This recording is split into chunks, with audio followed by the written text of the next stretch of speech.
Adakah korang masih kecam Yusuf Azmi selepas dia ditewaskan oleh Yunus Martin dalam perlawanan boksing?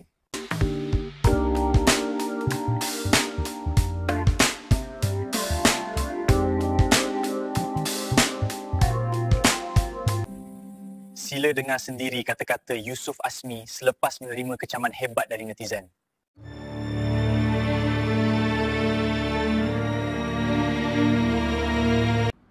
Berkaitan dengan Warzone World Championship, tiada alasan yang ini diberi oleh saya menang atau kalah. Itu adalah takdir daripada Allah.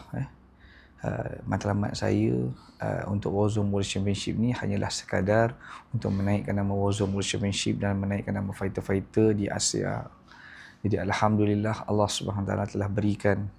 Dan berkaitan yang ada mengatakan saya cakap besar, saya cakap seolah-olah saya hebat, itu semua adalah semata-mata untuk menaikkan nama Warzone. Tiada lebih daripada itu. Dan saya telah diajar, saya telah dididik untuk memastikan, untuk menjual game, untuk memastikan Warzone berada di tempat yang tahap paling tinggi. Saya redha dengan kekalahan. Saya tidak ada alasan untuk diberi kerana itu semua adalah takdir daripada Allah. Kerana Allah lebih berkehendak Yunus untuk menang, bukan untuk saya. Jadi tiada alasan yang untuk diberi. Saya tidak mahu memberikan alasan bahawa saya lelah menguruskan event dan sebagainya. Itu semua adalah takdir Allah.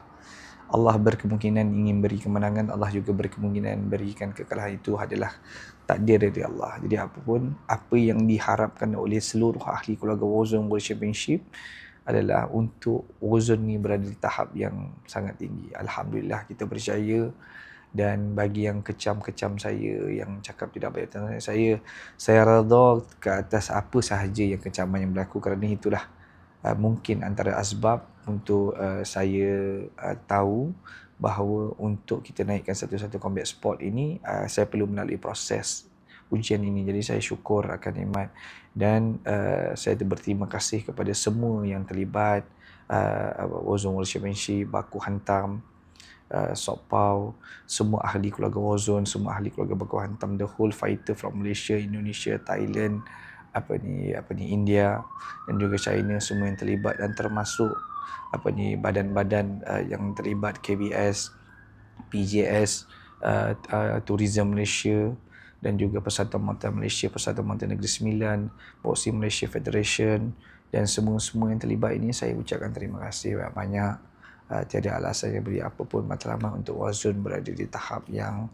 seperti mana yang diharapkan. Allah telah memberikan, dan saya yakin Allah tidak akan memberikan segala benda dalam satu masa. Jadi saya bersyukur apa sahaja yang berlaku, dan saya minta maaf kalau yang merasakan saya sombong sebelum Warzone World Championship. Saya hanya mengikut director apa yang harus dilakukan.